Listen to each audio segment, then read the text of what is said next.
What's good, everyone, and welcome back to another reaction video. Today we're reacting to Scott Cawthon Wants You to Remember This FNAF Story. Now, I can't recall the thumbnail on the top of my head immediately, but we're going to learn about it soon. But the fact that Scott wants us to remember a FNAF story is an interesting thing, because that means there is a story that we forgot or haven't been fully paying attention to, and that story is going to be key importance to something in the future, at the very least. To what? I don't know. But there's only one way to find out. So, I hope you'll enjoy this reaction video. Like, comment, subscribe, hit the notification button, notify me when a video comes out. If there's any videos you'd like to recommend that I should react to, put it down in the comment section below, and I'll react to it as soon as possible. The link to this video is down in the description below, so be sure to give T-Dread some love and support for the video that they made. Other than that, let's get around to this video, shall we? Okay. When you think of Five Nights at Freddy's, what comes to mind? Maybe it's the story of a broken family. Maybe it's iconic characters like Springtrap and Golden Freddy. Maybe it's the mess that is the game lore and the years of MatPat trying to solve it.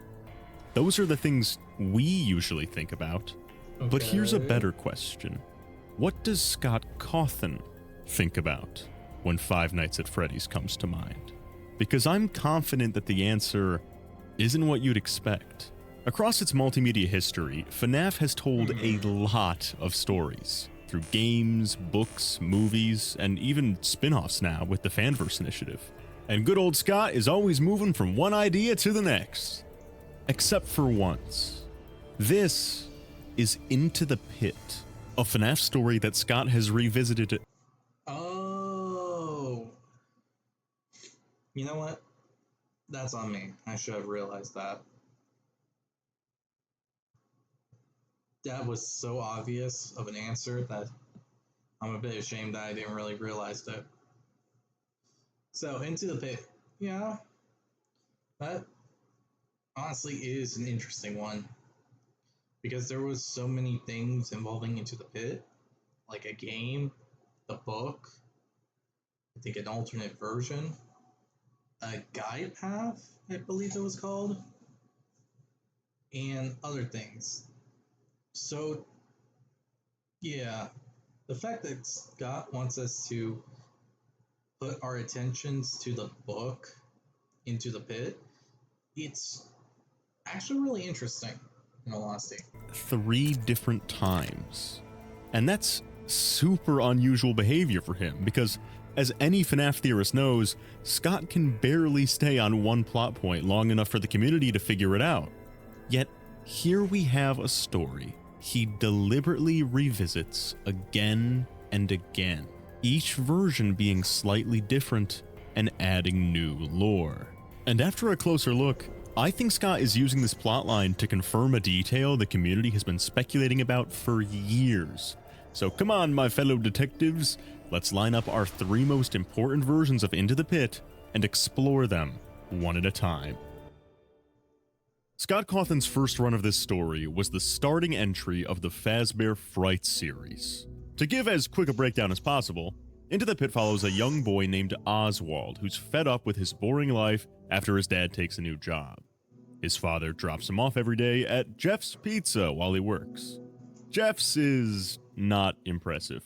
It's a cheap pizza joint that just so happens to have history as a Freddy's. Oswald, though, is bored out of his mind, so naturally he starts wandering through the hallways and rooms until he ends up somewhere he probably shouldn't be. He stumbles into one small side room and discovers the first thing I think Scott wanted us to note in this plotline: the ball pit. Tucked away in this rundown pizzeria is a roped-off ball pit covered in dust, smelling terrible and looking like it hasn't been touched in years.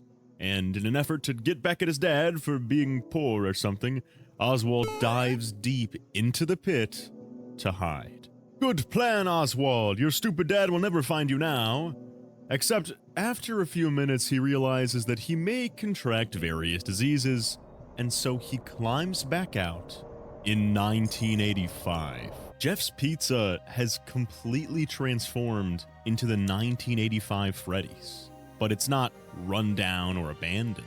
It's up and running in its prime era with kids everywhere and animatronics performing. Beyond this, there are even kids who can see and interact with Oswald. Now, keep in mind, this book came out in 2018. At this point, Scott had already jumped the shark with Robo Charlie, but a seemingly time-traveling ball pit? MatPat and the wider theorist community were absolutely bewildered. Theorists had seen nothing quite like this before. Scott, time travel in Five Nights at Freddy's. Why are we doing this? Except the more you look at the original story, the more the time travel narrative starts to fall apart. The world Oswald enters doesn't seem like the past. It seems like something else. For example, when Oswald goes to play arcade games with his new friends Chip and Mike, he realizes he has no tokens. He's completely broke. And then suddenly, tokens materialize in his pocket out of nowhere, which tells us something important. This already can't just be simple time travel. There's something else happening here, something responding to Oswald's needs and wants. This is what I like to call the Coraline effect. I haven't even talked about our villain yet, we'll get to him, but the Coraline effect is a very old literary trope. I'm sure there's a more official name for it, but the idea is simple. A character enters a world that just seems a little too perfect. They may meet new friends, have things conveniently work out, their problems will disappear, or maybe their house is made of candy. Maybe arcade tokens magically appear in their pockets. It's a world intentionally designed to make the protagonist comfortable, leave them feeling happy and at ease. The idea is that the longer they stay, the harder it becomes to leave. And that's exactly what seems to be happening here. Those tokens materializing in Oswald's pocket aren't random. That's the act of an entity. Something that knows Oswald's wants and has the power to grant them. Something that wants him to stay. Which clues us into Scott's intentions. In the original story, the pit probably isn't time travel at all. It's a pocket reality, one being controlled by something inside the pit, the Yellow Rabbit. Now, it could also be time travel, especially because of the two other versions of this story, which we'll get to, but whether this is time travel or not doesn't actually change the next part of the story. In the pit world, Oswald encounters the Yellow Rabbit, and the first clue that this thing isn't just Afton from the past is that nobody else seems to see it. During most of Oswald's time in the pit, the Yellow Rabbit is just standing there in the corner, completely still, watching Oswald. But the imagery in the story, especially the graphic novel version, emphasizes just Oswald noticing the creature. None of the other guests react, because for them, it's not there. Only Oswald sees it. Even in the normal world, nobody can actually see the rabbit. They just see it as Oswald's dad. This is no mere man. It's some sort of supernatural entity. And more importantly, it knows Oswald is here. And here is my idea. This is more of a simulated testing ground. Yeah, I know. I'm saying that after the last video. I realize the irony there, but it also makes sense in a way. If Oswald ends up going to somewhere that leads him to being put into a simulated testing room, and the rabbit is like a creation made by William Afton, and he just put it in this one place just to see how it works, test it out, had no solid results, and decided to forget about it, think it was a pointless thing, and just leave it wherever it was, not caring at all. So that might have been the case here. But yeah, there is one thing to say about this no matter what. Depending on the version, this isn't simple uh, point A to point B time travel. This is something different. Wants him to stay. So, if this thing isn't human, what is it? Well, to answer that, we actually need to zoom out because FNAF has already shown us other worlds before this. And in those worlds, spirits don't interact with reality the way you'd expect. Typically, they interact through machines. The spirits in the game series communicate through the digital world. Theories like Arcade Theory from Gibby point out something really interesting. An overwhelming majority of the lore we learn comes from minigames. These minigames are obviously real products in universe, but include details that Fazbear Entertainment would never intentionally put in. So why are those details here? Because the spirits are influencing the games. Just like a ghost can haunt the code of an animatronic, it can also haunt the code of a video game. Their agony seeps into the machine, and that process is what creates the lore sections of those minigames. So, in that case, we have a clear cause and effect. Someone experiences an enormous amount of suffering. Their agony attaches itself to an object, and that object begins shaping its own little world around that suffering. Now, Oswald isn't inside a video game. Yet. But we can infer the exact same thing is happening here, because of the yellow rabbit. Look at its role in this world. It lurks in the corners, attentive to Oswald, and it's the only other one aware that things aren't as they should be. It may even have the power to spawn items from nothing into Oswald's pockets. I think this is telling us that the agony tied to someone in a yellow rabbit suit had such a massive impact on the place this ball pit came from that the pit now acts like a snapshot of that terrible event. This isn't the literal human body of William Afton.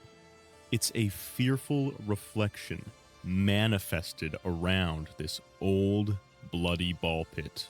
So the question becomes, is this important for anything in the games? Yes. Because here's our first big reason Scott keeps repeating this story. Look closely at what we have here. A William Afton lookalike standing menacingly in the corner, shaping the world around it according to the agony of the MCI. Sound familiar? It's something Scott's done before, with the very last game that released before Into the Pit. Five Nights at Freddy's, Help Wanted.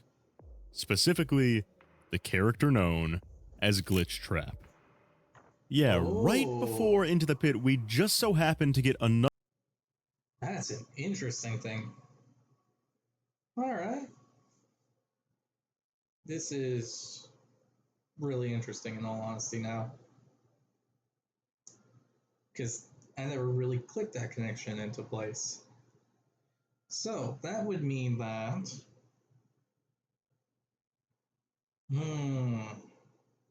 How would that piece together? It has to be possible.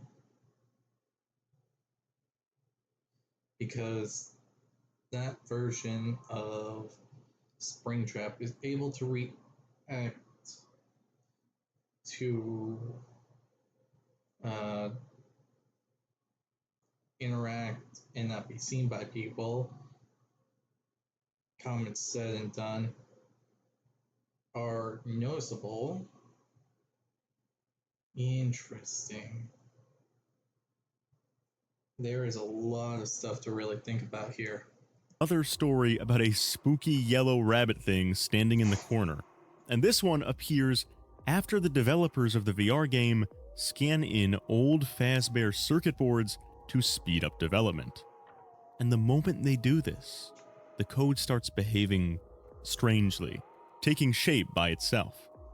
Entire levels like Pizza Party appear, a giant mess of different memories that literally ends in a recreation of the missing children's incident. In other words, an object from the past, soaked in an unimaginable amount of negative energy, begins creating a world of its own, one where the Agony is in control, just like the ball pit. Alright, that's one solid theory down, and we just hit a roadblock. What does this say? Time travel! Yeah, time travel is absolutely introduced later on.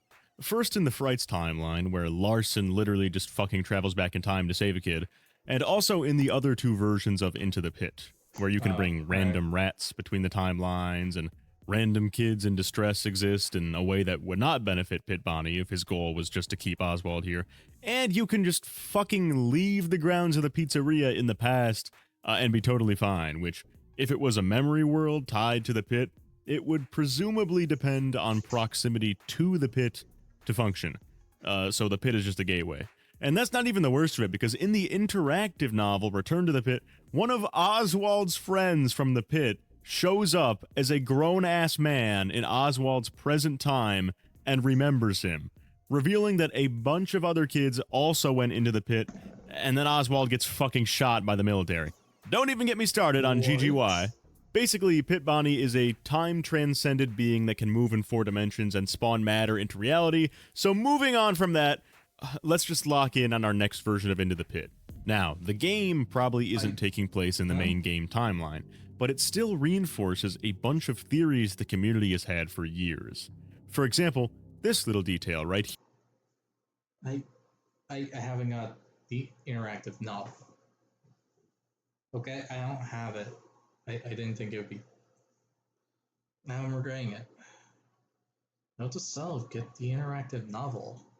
Here, the Foxy mask paired with exotic butters.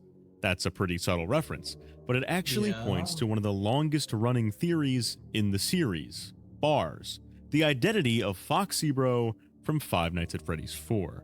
Because the famous exotic butters are given to the protagonist of FNAF's sister location, Michael Afton. So pairing the Foxy mask with exotic butters is basically a little nudge from Scott saying, yeah, the Foxy Bro is Michael. There's also this Balloon World arcade machine, which supports an idea we were just talking about with arcade theory, that this minigame actually existed in the original Freddy's location, and may have been influenced by one of the children's spirits after the missing children's incident. Even seeing Helpy show up here suddenly makes more sense when you remember that character design had its start as Mr. Helpful back in the 1970s. So as you can see, the game is full of these subtle connecting threads, but one matters more than all the rest: the phone. Remember how we were talking about Agony causing things to manifest in the digital world, especially in the game timeline? The Into the Pit game gives us another really clean example of that idea. If Oswald takes his phone and dials 777-4648, something strange happens. You get an audio clip, and a crazy one at that. It's the sound of William Afton being spring-locked in the safe room as shown in Five Nights at Freddy's 3. You can even hear the same evil little laugh he lets out as his head bobs up and down in the suit. It's a one-to-one audio snapshot of that moment. That tells us two really important things. First, just like with the arcade minigames in the series, Ghost Suffering Juice, which the books call Agony, can interact with technology and preserve a moment in time. The phone isn't playing a recording somebody took. It's acting as a conduit for the memory, almost as if the environment Oswald is now in remembers what happened on it. And this isn't the only time phones do this in the series. In the week before, the phone guy can dial a specific number and get a one-to-one playback of the crying child's death scene from FNAF 4. In both cases, the What? setup is weirdly similar. You enter a very specific string of numbers into a phone, and what you get back isn't normal. It's lore! A memory of something terrible that happened, preserved in the space associated with that suffering. But it gets even crazier when you look all the way back at the very first game. Even there, a phone is used to deliver a strange excerpt from Autobiography of a Yogi, and the section being quoted talks about how electronic machines can function similarly to human bodies, conducting nerve What? signals and consciousness and stuff. I wonder how this could be relevant. In these Into the Pit versions, we see so much of this Man, I memory missed so snapshot much. stuff. First, with the pit itself.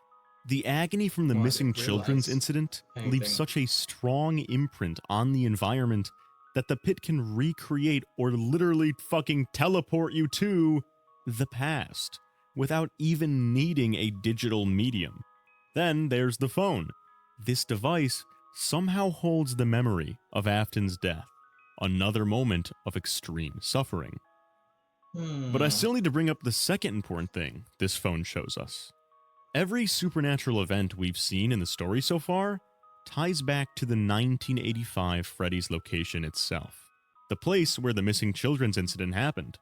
So, if Oswald entering the pit recreates moments tied to that building, and one of those moments we hear is Afton's death, then the location where Afton eventually returned in Follow Me, where he dismantled the animatronics and got trapped in the Spring Bonnie suit, was likely the same Freddy's building where the MCI originally occurred. That's a theory the community has had for a long time, but the phone and Into the Pit is Scott adding on another piece of evidence. We've gotten a lot of help from the original novel and the game, but this is where things start to go off the rails, because now we're zoning in on the final version of this story, Return to the Pit.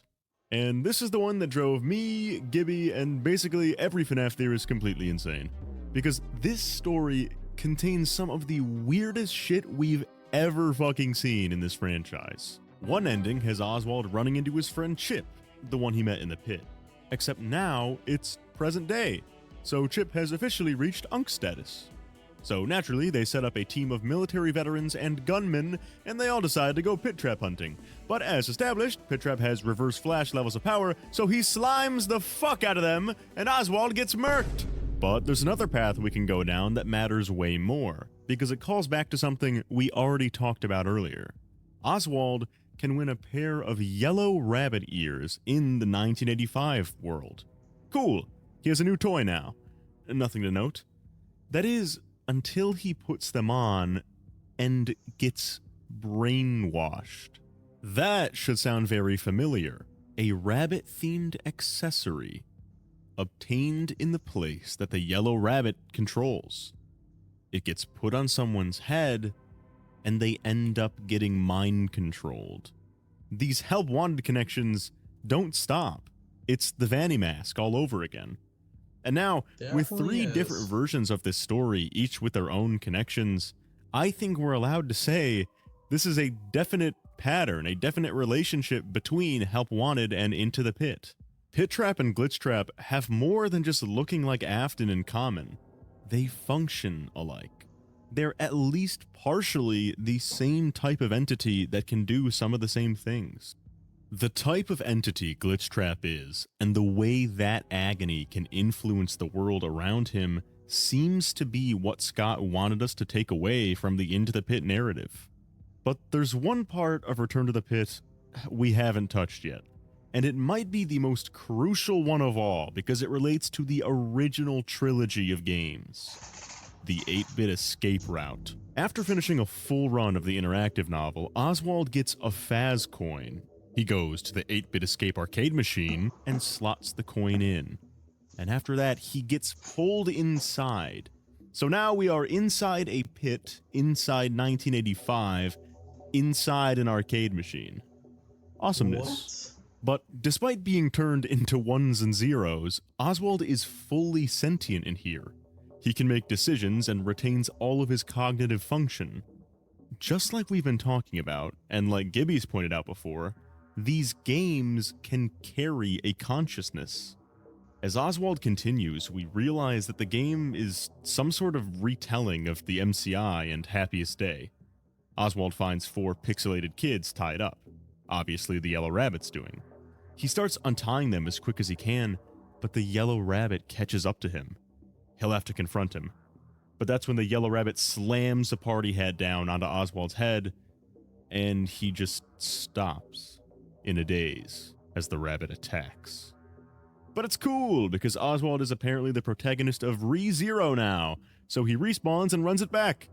This time he hides. Oh wait, really? Waits, and watches as the yellow rabbit brings in a 5th child, adding him to the lineup. And I just want to pause here for a second because this is another recurring detail. 4 kids already there, and then a separate 5th being added. It's the separation between Golden Freddy and the core 4 that we often see in things like Give Gifts, Give Life, where Golden Freddy's not with the others.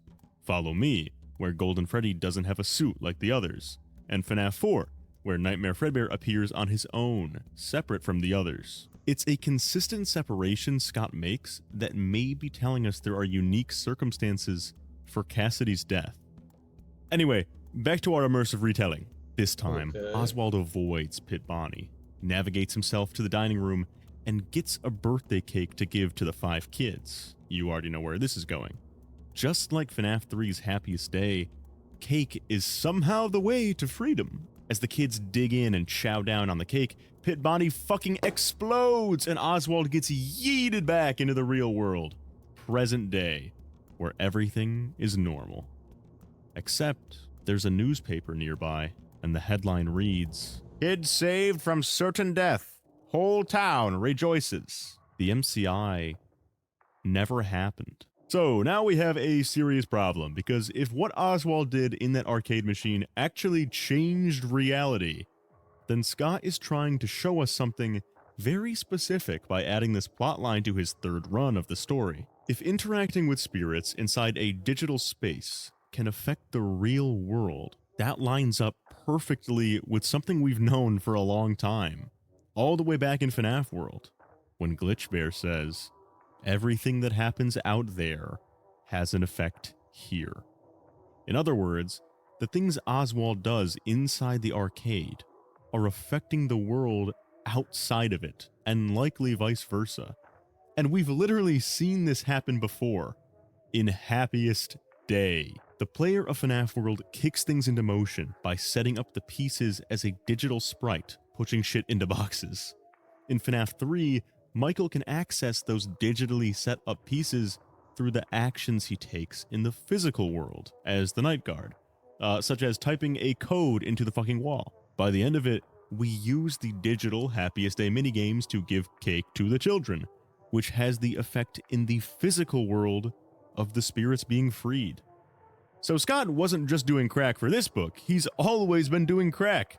His wacky writing is reinforcing a mechanic in the series. The things we see in these minigames, and also the VR world, matters a lot.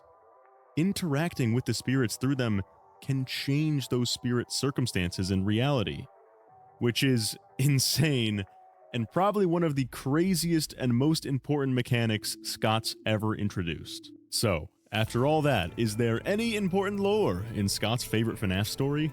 I'd say yes, quite a bit. It shows us that Agony and the memory surrounding William Afton's murders has stuck around long after he burnt in UCN, through things like Glitch Trap in the games and Pit Trap here in the novels.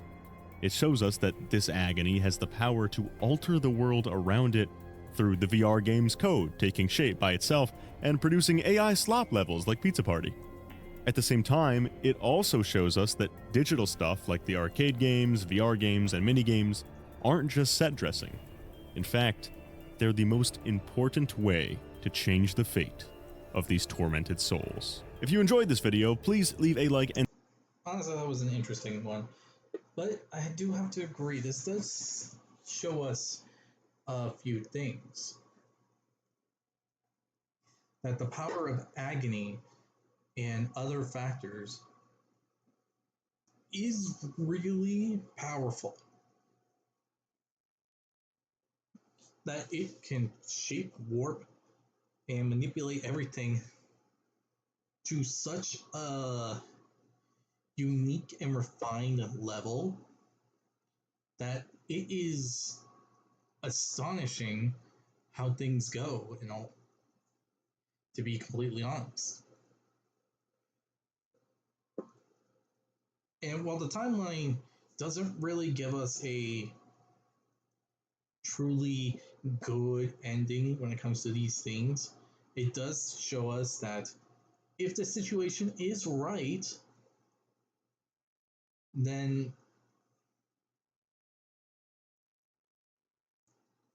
with the power of agony and probably whatever is warping time and space to such a heavy degree, you can manipulate everything to such a unique level that it just becomes that just a really unique matter and subject that you really can't ignore, in all honesty.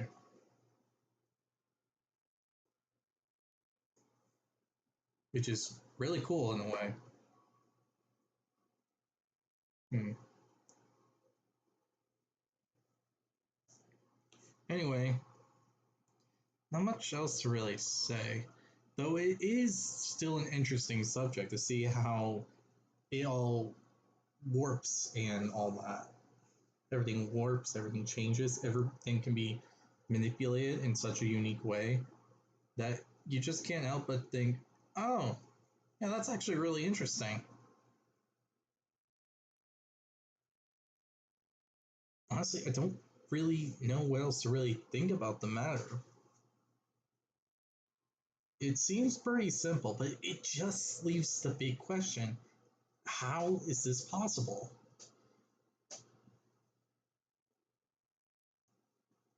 Well, I can believe that Remnant, in a way, can manipulate stuff around the environment, and enough agony could actually leave an imprint to the point that certain tools and technology can actually hear certain things in certain subjects and other variables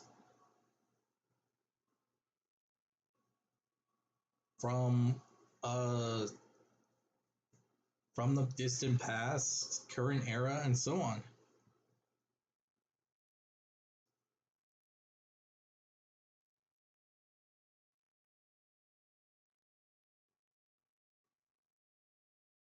It's just I don't really know how it's able to manipulate everything to such a high degree.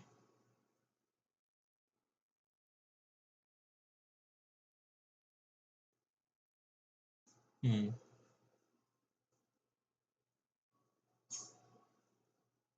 It's just so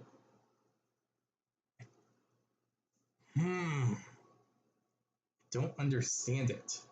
That's the thing. I just don't understand how the time travel thing is possible. And the fact that it was able to manipulate space and time to the point that it can allow someone to get to the past. I just can't understand that.